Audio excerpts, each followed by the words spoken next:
আজ ৩ মে বিশ্ব মুক্ত গণমাধ্যম দিবস। গণমাধ্যমের স্বাধীনতা নিশ্চিতের অঙ্গীকার থাকলেও বাস্তবতায় সাংবাদিকরা এখনও নিরাপদ নন। বিশ্বজুড়ে বাড়ছে সাংবাদিক হত্যা, হামলা ও নির্যাতনের ঘটনা। বাংলাদেশেও এর ব্যতিক্রম নয়। সাগর রুনি, গোলাম রব্বানী নাদিম ও তুহিন সহ অনেক ঘটনার বিচার আজও প্রশ্নবিদ্ধ। বিস্তারিত জানাচ্ছেন জামাল উদ্দিন জাহেদ। আজ ৩ মে বিশ্ব গণমাধ্যম দিবস। গণমাধ্যমের স্বাধীনতা, মত প্রকাশের অধিকার এবং সাংবাদিকদের নিরাপত্তা নিশ্চিত করার অঙ্গীকার নিয়ে সারা বিশ্বের মতো বাংলাদেশেও দিবসটি পালিত হচ্ছে। তবে বাস্তবতায় দেখা যাচ্ছে সাংবাদিকরা এখনও নানা নির্যাতন, হামলা, হত্যার শিকার হচ্ছেন, যা গণমাধ্যমের স্বাধীনতার জন্য বড় হুমকি হয়ে দাঁড়িয়েছে। সংগ্রহকালে নির্মম হামলার শিকার হন বিভিন্ন গণমাধ্যমের অন্তত ১৭ জন সংবাদকর্মী। ভাঙচুর করা হয় মাইটিভির গাড়ি সহ বেশ কয়েকটি টিভি চ্যানেলের গাড়িও। চাঁদাবাজি নিয়ে লাইভ করার পর আসাদুজ্জামান তুহিন নামের এক সাংবাদিককে কুপিয়ে ও গলা কেটে হত্যা করেছে দুর্বৃত্তরা। সাতক্ষীরার পানি উন্নয়ন বোর্ডে মানবজমিন পত্রিকার সাতক্ষীরা প্রতিনিধি সাংবাদিক গিয়ারব হোসেনকে পিটিয়ে আহত করেছে পানি উন্নয়ন বোর্ড কর্তৃপক্ষ।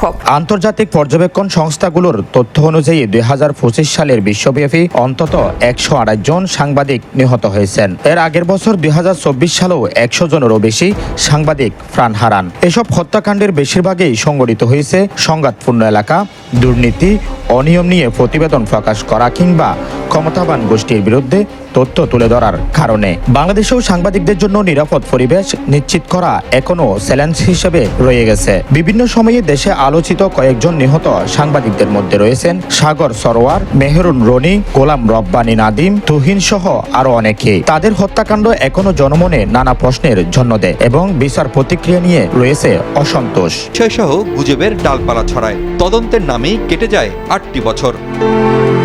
শুধু হত্যা নয়, মাঠ পর্যায়ে কর্মরত সাংবাদিকরা প্রতিনিয়ত হামলা, হুমকি, মামলা ও নানা ধরনের হয়রানির শিকার হচ্ছেন। বিশেষ করে স্থানীয় পর্যায়ে দুর্নীতি, অনিয়ম ও প্রভাবশালীদের বিরুদ্ধে সংবাদ প্রকাশ করলেই সাংবাদিকদের উপর চাপ সৃষ্টি করা হচ্ছে, যা সাংবাদিকতার পথে বড় বাধা হয়ে দাঁড়িয়েছে।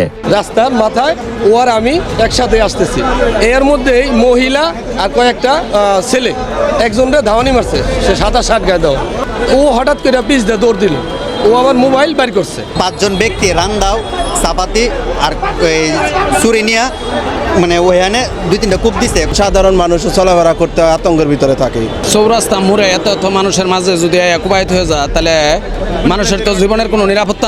গণমাধ্যম সংশ্লিষ্টরা বলছেন, সাংবাদিকদের নিরাপত্তা নিশ্চিত না হলে সত্য প্রকাশ বাধাগ্রস্ত হবে এবং গণতান্ত্রিক মূল্যবোধ ক্ষতিগ্রস্ত হবে। তারা সাংবাদিক নির্যাতনের দ্রুত বিচার, নিরাপদ কর্মপরিবেশ ও নিশ্চিতকরণ এবং আইনি সুরক্ষা জোরদারের দাবি জানিয়েছেন। কোন ধরনের কাজ করে না, এটা দেখে আমরা খুবই মর্মাহত।